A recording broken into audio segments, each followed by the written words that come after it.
लोकांनी आता सांगितलं तक्रारी अर्ज कधी कधी दिले कधी नाही, पैसे उपलब्ध झाले तरी लोक तिथं बँकेत सांगायची की यांनी साखरपोती विकली.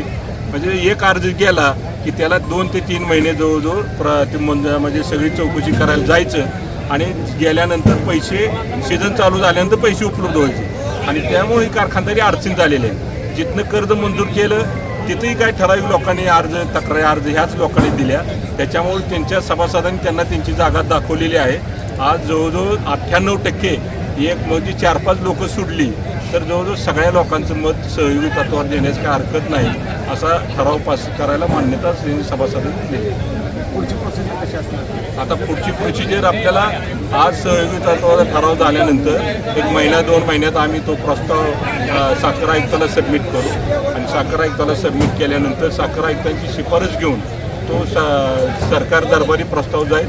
राज्याचे सहकार मंत्री आदरणीय बाबासाहेब पाटील साहेब यांच्या अध्यक्षतेखाली एक मंत्री समिती कमिटी आहे. त्यांच्या कमिटीच्या ह्याच्यातून शिफारस होऊन तो प्रस्ताव राज्य सरकारकडे जाईल आणि राज्य सरकारच्या माध्यमातून ती मान्यता मिळाल्यानंतर हा सहयोगी तत्त्वावर साखर कारखाना देत असताना सगळ्या सभासदाचे अधिकार तसेच राहणार आहेत. संचालक मंडळाची मिटिंग आपली 2 महिन्याला होणार आहे.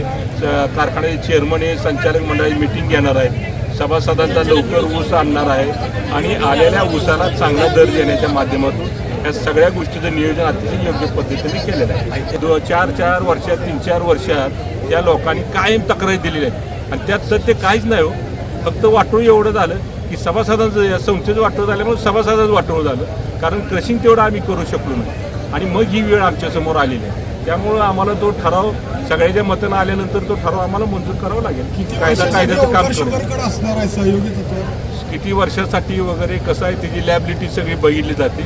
आज कारखान्याचा एकूण कारखान्यावर बोजा किती आहे, कर्ज किती आहे, सभासदा देणी किती आहे, इतर अनसिक्युअर्ड लोन किती आहे, ही सगळी त्याची बेरीज केली जाते आणि ते आपण साखर आयुक्ताकडे तसा प्रस्ताव आपण देणार आहे आणि मंत्री समिती त्याच्यावर निर्णय घेणार आणि त्या पद्धतीनं ते पुढं आपल्याला मंजूर देतात. असं आम्ही काही 40 वर्ष 25 वर्ष 10 वर्ष 15 वर्ष असं होत नाही, तर ती मंत्री समिती त्याच्यावर निर्णय घेत असते.